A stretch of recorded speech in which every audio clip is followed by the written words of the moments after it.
Alors, aujourd'hui, on se retrouve dans une interview avec Elsa, qui va nous parler un peu de comment ça a été pour elle de rentrer dans le coaching Redevenir Soi, tout le parcours que tu as eu. Surtout que toi, tu es une personne qui est restée, qui a vu l'ancienne formule et la nouvelle formule. Voilà, tu étais là un petit moment. Et vu que tu as un parcours assez extraordinaire, ben, j'ai envie qu'on le partage et que les gens puissent y avoir accès. Donc, déjà, bienvenue, Elsa. Je vais commencer avec une question assez simple, qui est, finalement, pour toi, c'était quoi la situation dans laquelle tu étais avant de rentrer dans le coaching? Bah, j'étais dans la merde. Euh, Ça allait déjà un peu mieux, c'est-à-dire que j'étais pas dans l'urgence, quoi. J'étais plus dans l'urgence d'être bien ou de me faire soigner. Voilà. Je vivais, mais je vivais mal. Et j'étais dans une. J'ai, ouais. J'ai été entourée de personnes toxiques. Je le suis toujours, mais maintenant, moi, j'arrive à gérer ces personnes-là. Euh, J'arrive à me gérer moi, c'est déjà beaucoup, c'est déjà très bien même. Et surtout, j'avais énormément d'anxiété.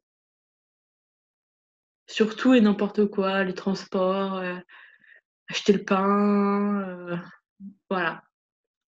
C'est sûr. Donc, tu parles de l'anxiété, du fait que tu étais non plus pas dans l'urgence en mode c'est une question de vie ou de mort aujourd'hui, Mm, ça allait mm, déjà un peu mieux, mm, mais que tu avais quand même envie de prendre soin de toi ouais. et qu'il y avait des personnes toxiques autour de toi. Euh, Déjà, les personnes toxiques, pour toi, c'était qui exclusivement? Et pourquoi tu ressentais cette toxicité-là? C'était quoi, en fait, l'impact de cette toxicité sur toi, surtout? La toxicité venait surtout de l'entourage familial, Mhm. exclusivement du côté maternel. Et ça s'impactait sur moi par beaucoup de colère, énormément de colère, beaucoup de haine, beaucoup de reproches, beaucoup de colère, quoi. Je peux pas dire mieux qu'un mot qui englobe tout, c'est beaucoup de colère. Ouais. Mhm. Ouais, je m'en souviens. Ok, donc il y avait l'environnement familial dans un point de vue plus global, l'environnement juste de Mm. sociétal, amical, amoureux. T'en étais où, toi, avant de rentrer dans le coaching? Bon, Mickaël, j'ai pas toujours eu énormément d'amis, mais je suis très bien comme ça. Je suis très bien avec juste deux, trois personnes. Donc ça n'a pas changé depuis. Je suis toujours avec mon copain, avec qui je suis, pardon, depuis bientôt 4 ans. Donc voilà, ça non plus, ça n'a pas changé.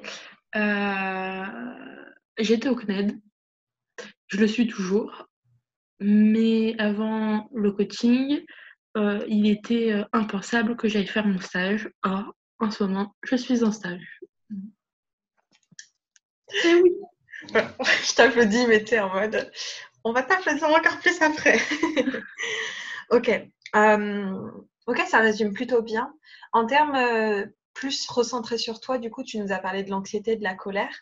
Euh, C'était quoi vraiment les problèmes auxquels tu étais confrontée dans ton quotidien, avec toi-même, les pensées que tu pouvais avoir sur toi-même, euh, les choses ouais, que tu pouvais te dire, les émotions que tu avais, vraiment de façon générale, si quelqu'un ne te connaît pas et que tu devais décrire ce qui se passait pour toi, quoi. Bah, de la colère, de l'anxiété, mais je ressassais tout ça, donc tu vois, au lieu d'être à peu près normal, c'est-à-dire s'énerver pour un truc et puis après ça passe, je décolorisais pas, voilà. C'est-à-dire que je pouvais rester des semaines avec la même colère, la même rancune sur la même chose, et pareil pour l'anxiété. Je pouvais rester anxieuse dans une crise d'angoisse pendant 1, 2 heures, même après que la chose soit finie, parce que j'étais encore là en train de ressasser. Voilà. Donc ça tournait en boucle, quoi. Ouais. Ok. Et tu avais la sensation que tu avais du pouvoir sur le fait que ça tournait en boucle ou c'était plutôt quelque chose que tu subissais? Oh, c'est quelque chose que je subissais, hein. Et à ce moment-là, du coup, déjà, est-ce que tu estimes qu'on a fait un assez beau tableau des problèmes avec lesquels tu es venu, ou il y a des choses que tu voulais rajouter pour qu'on voit après comment ça s'est passé? À toi de me dire. Euh, Qu'est-ce que je pourrais rajouter? Je pense que l'année 2019 n'aurait jamais été aussi bien si j'avais pas entrepris un coaching. Parce que on va dire que l'année 2019 a quand même été vachement. Chamboulé, hein, changeante. Il y a eu énormément de changements, plein de challenges, euh, dont un notamment, hein, faut qu'on en reparle, puisque j'y pense à peu près tous les jours. À chaque fois que je me sens nulle, j'y repense et je me sens moins nulle.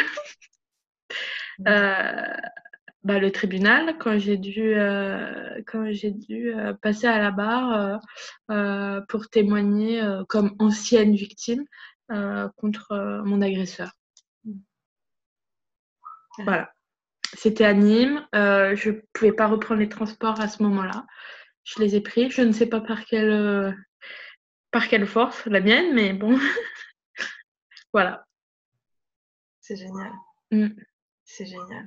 Pour moi, ça a été, en tant que coach, en tout cas, un gros moment et un grand moment de me dire que non seulement tu avais de l'anxiété d'aller dans les transports, de sortir de chez toi, de te sentir dans une zone de confort, là où c'était pas confortable, mais en plus de ça, aller témoigner devant plusieurs personnes, parler de ton histoire, supporter aussi l'histoire d'autres victimes et avec une fin en plus plutôt encourageante pour les victimes d'agresseurs, quoi.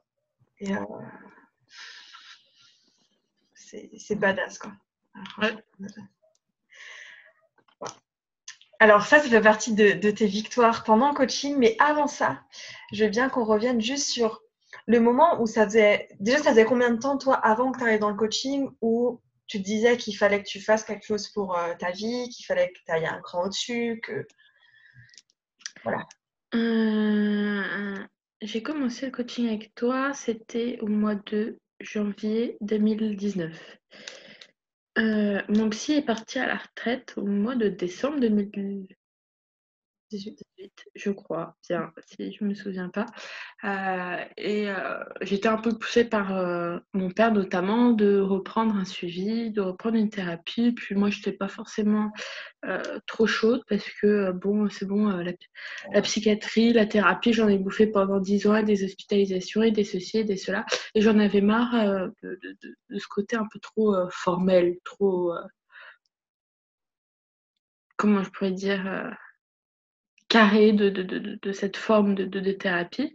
Et du coup, je connaissais déjà Déborah par le biais de ses vidéos. Et puis, je crois que je regardais une vidéo qui n'avait pas de lien avec les coachings. Et puis, je regarde dans la barre d'infos et puis je vois qu'elle propose ça. Et j'y croyais pas, hein, mais je me dis, bon, allez, je vais m'inscrire.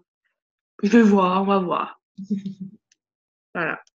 Je me suis dit, je sais pas pourquoi, ouais. Comme ça. Tu voyais pas du tout l'impact, en fait, de ta Ouais. décision à ce moment-là. Ouais, je crois que je l'ai fait un peu, tu sais, comme on s'inscrit sur des concours, tu vois. Je l'ai fait, mais bon, je sais très bien que, tu vois. Ouais. Ok. Ouais, génial, en vrai, Ouais. cette année-là. Mm. Et donc ça, c'était la seule solution que tu envisageais à ce moment-là, ou il y avait d'autres solutions que tu envisageais? Non, il y avait d'autres solutions que j'ai envisagées, mais qui restaient à peu près dans le même, dans le même cercle. C'est-à-dire que je voulais une thérapie plus douce, moins formelle. Euh, je dirais pas quelque chose d'ésotérique, mais ouais, un peu quand même. Je recherchais des magnétiseurs, de l'hypnose, de l'EMDR, de la PNL. Ça, c'est pas du rapin, non. Quoi Ouais, qui d'autre? sort de la psychanalyse. Ouais, ouais, quelque chose qui me sort de la psychanalyse classique et lambda même. Ok. Et comment ça se fait qu'au final, tu as décidé de choisir ma méthode, mon coaching, plutôt que toutes ces solutions que tu envisageais? En soi, j'ai pas vraiment choisi parce que je me suis inscrite sans vraiment y croire. Donc, je sais pas. Je me suis dit peut-être que c'était plus facile vers toi, peut-être parce que c'était virtuel et qu'en fait la solution était à peu près toute faite, quoi. J'avais juste à m'inscrire et basta.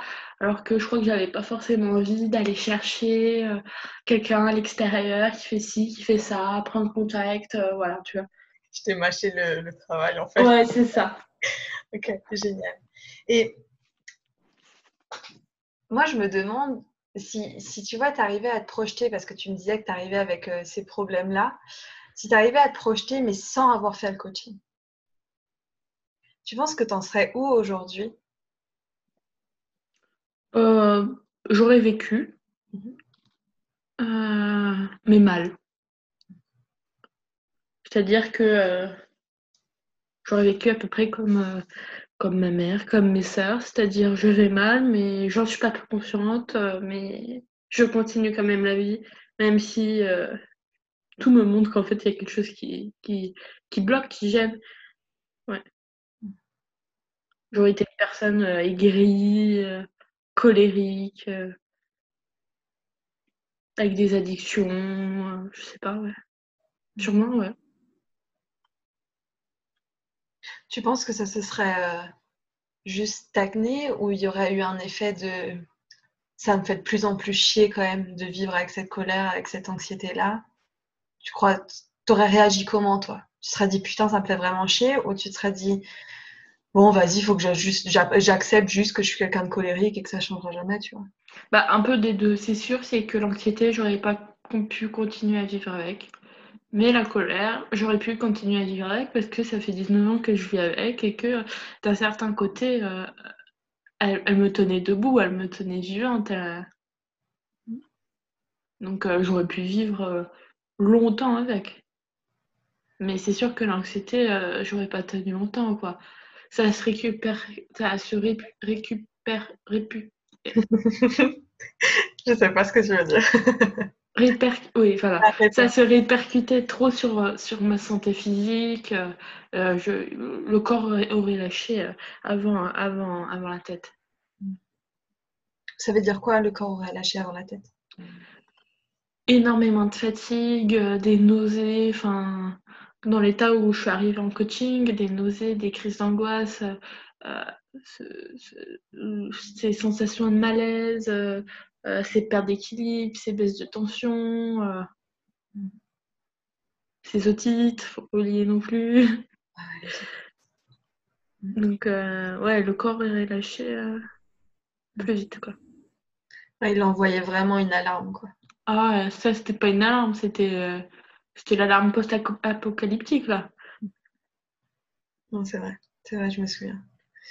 Euh, C'était quoi pour toi les risques et les peurs que tu avais au moment où tu t'es dit, soit le moment où tu t'es dit je rentre dans le programme, ou soit le moment où tu t'es dit je m'engage vraiment et c'est ça en fait, ce coaching, il faut que je le prenne précieusement, tu vois. C'était quoi pour toi les risques de prendre cette décision-là? Ou les peurs? Commencer un coaching? Ouais. Bon, je pense que comme toute personne normale, je me suis dit, bon, j'espère que je vais pas tomber sur une charlatan, quoi. Pas encore une de ces youtubeuses qui nous vend ses livres, ses trousses, ses cahiers, ses agendas, ses ceci, ses BD, ses maquillages. Voilà, je me suis dit, bon, j'espère que c'est pas encore... Enfin, encore, on dirait que j'ai testé d'autres choses, mais non. J'espère que elle fait pas partie ce truc de... bah ouais, c'est bien de se faire du business, mais fais-le bien ton business, quoi. Euh, Ouais, en fait, je crois que c'est la seule peur que j'avais. Après, j'avais pas grand-chose à perdre. Heu, voilà, quoi. C'est dingue parce que j'ai l'impression que quasi toutes les personnes que j'ai interviewées me disent j'avais pas grand-chose à perdre, alors que en vrai de vrai, vous vous permettez de dire ça parce que vous étiez déjà dans une situation moyenne, tu vois. Mmh. Donc en vrai, vous aviez quelque chose à perdre, mais vous étiez dans une démarche de il faut de toute façon que je trouve une solution et il faut la tester, quoi. Mmh. Tu vois ce que je veux dire, le petit Ouais. parcours? Et je trouve que c'est en vrai ultra inspirant comme façon de penser. Je dis ça pour moi, là, pour le coup. Tu m'inspires, voilà. Quand l'élève dépasse le maître, tu sais. C'est ça. Comment s'est passé pour toi les premiers jours, les premières semaines, les premiers mois dans le programme? Bah, je sais pas, bien, hein, ça s'est bien passé, mais heu, Je crois que j'étais ce truc de faut que je sois la bonne élève, tu vois. Et en fait, dans les exercices, je faisais la bonne élève, mais en soi, voilà quoi. Voilà. Ouais. Après, en fait, j'ai trouvé aussi qu'il y a un moment où tu t'es autorisée à montrer, tu sais, moi, j'ai besoin, enfin, à dire ton mot, en fait. Je sais pas Ouais. comment dire, mais genre, ok, ces exos, ils sont géniaux, mais Déborah, j'ai aussi besoin que moi, ça se passe comme ça et comme ça. Et c'est trop important, en fait. Mmh. C'est trop important de dire que peut-être sur des exos quotidiens, je me sens pas à l'aise, peut-être que je me sens plus à l'aise sur des exos ponctuels, peut-être que je me sens plus à l'aise si on les fait en direct. Je le souligne parce qu'il y a encore 2-3 jours, j'ai une coachée qui me dit oui, mais tu sais, des fois, moi, j'ai peur de te dire que je préférais que ce soit comme ça. Et je suis en mode, mais non, tu sais, on est là pour toi. Mmh. Donc, dis-le. Et j'ai senti cette évolution. Est-ce que ça te parle, ce que je suis en Oui, train de oui, oui, oui, bien sûr. dire? Est-ce que tu as eu des difficultés, toi, pendant ce coaching-là? Bah, comme très souvent avec moi, tenir dans la longueur, quoi. Au bout d'un moment, non, encore des exercices, j'en ai marre. Ouais. Donc ouais, ça a été, il y a eu un moment où j'avais pas envie, j'avais la flemme. Ça me cassait les couilles, quoi. Faut que je le dise, ça m'ennuyait, puis voilà. Ça a été, je pense, les seules difficultés que j'ai rencontrées lors de mon coaching, c'est tenir en longueur, quoi.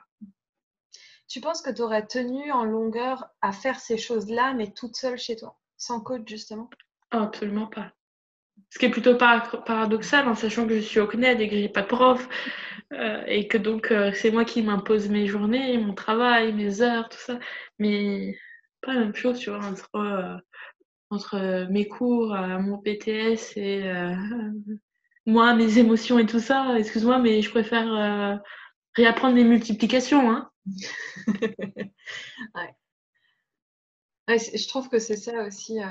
Dis-moi ce que tu en penses, mais des fois, le coach, il est même pas forcément là pour t'apprendre quelque chose que tu sais pas à certaines parties de ton coaching, mais juste pour te dire, n'oublie Avoir une pas, présence. voilà, avoir une présence. N'oublie pas pourquoi tu es venu et Ouais. continue, quoi. Ouais. Comment tu as surmonté justement ces petites difficultés que tu as pu avoir ou peut-être ces moments de doute? Qu'est-ce qui t'a permis, toi, tu penses, avec du recul, de les surmonter? Bah, je sais pas. Je sais pas. Je, je sais pas, j'ai continué, quoi. Enfin, voilà, j'ai continué. Il n'y a pas eu d'action exprès pour me remettre à cheval, mais j'ai continué, quoi. Mhm. Persévérante, quoi. Ouais. Cool. Génial. On a parlé de ta victoire du tribunal. Ouais. Ça a été pour toi la plus grosse, j'estime. Ouais. Comment tu t'es sentie après l'avoir fait? Bah, il m'a fallu un peu de temps pour assimiler tout ça parce que je suis sortie du tribunal quand même vachement en colère, quoi. Vachement en colère, déçue, même si la décision de la justice était plutôt favorable, hein, mais j'étais en colère. Mm. J'étais très fatiguée, j'avais le corps qui lâchait, hein, complètement. Je mangeais plus, je dormais mal, j'avais des malaises. euh, et encore, je ne dis que le côté glamour. Mais j'avais le corps qui commençait à lâcher, donc je crois qu'il m'a fallu aller 3 jours, une semaine pour... Je suis quand même allée à Nîmes en train. J'ai quand même regardé mon agresseur droit dans les yeux. J'ai quand même témoigné. J'ai entendu les autres témoignages. Euh, j'ai pleuré, mais je me suis pas effondrée.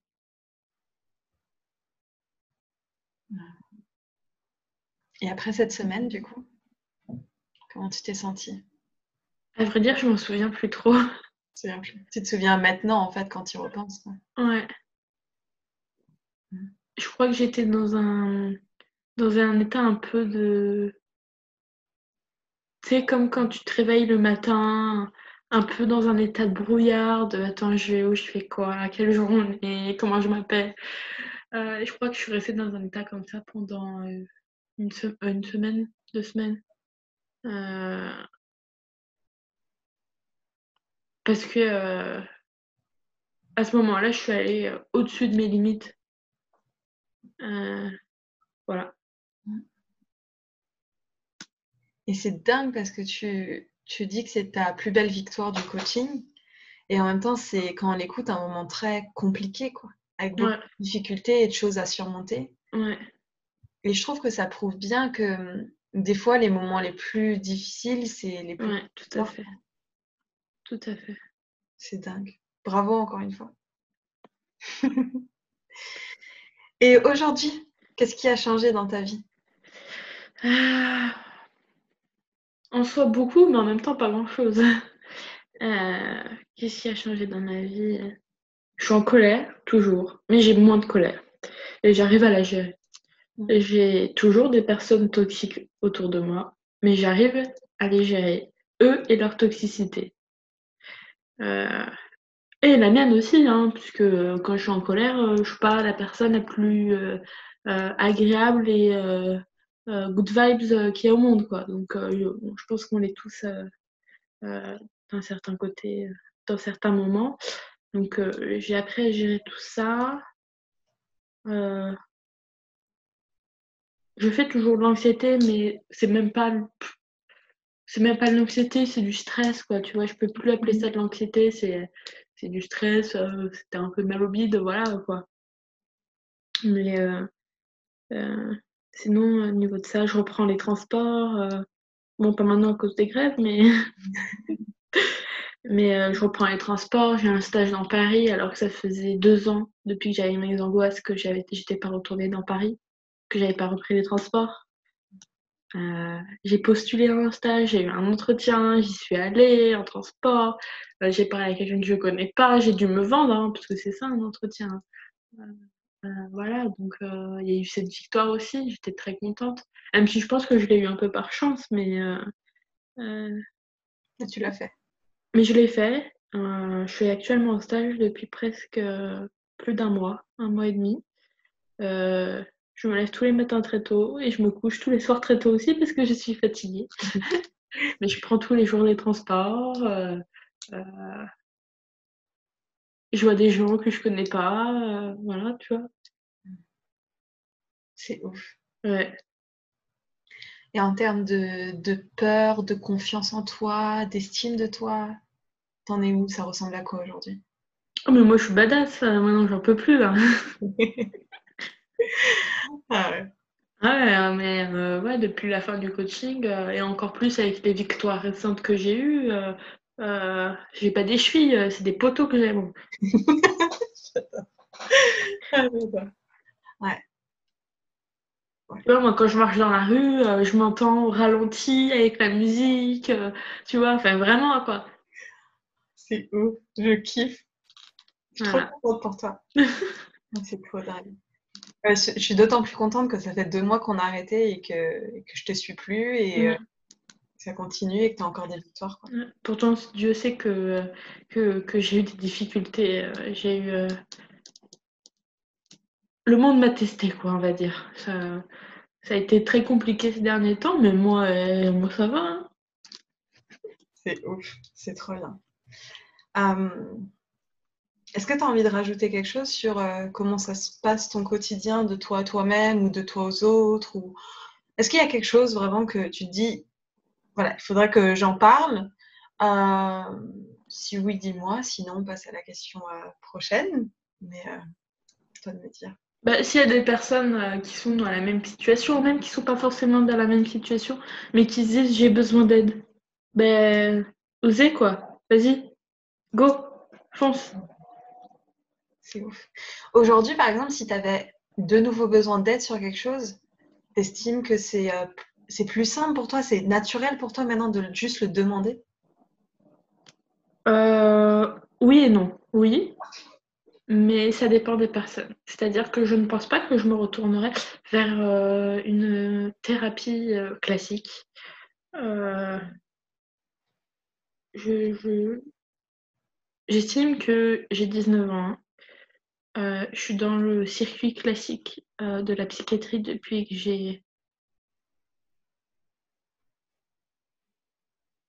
depuis que je suis née en fait.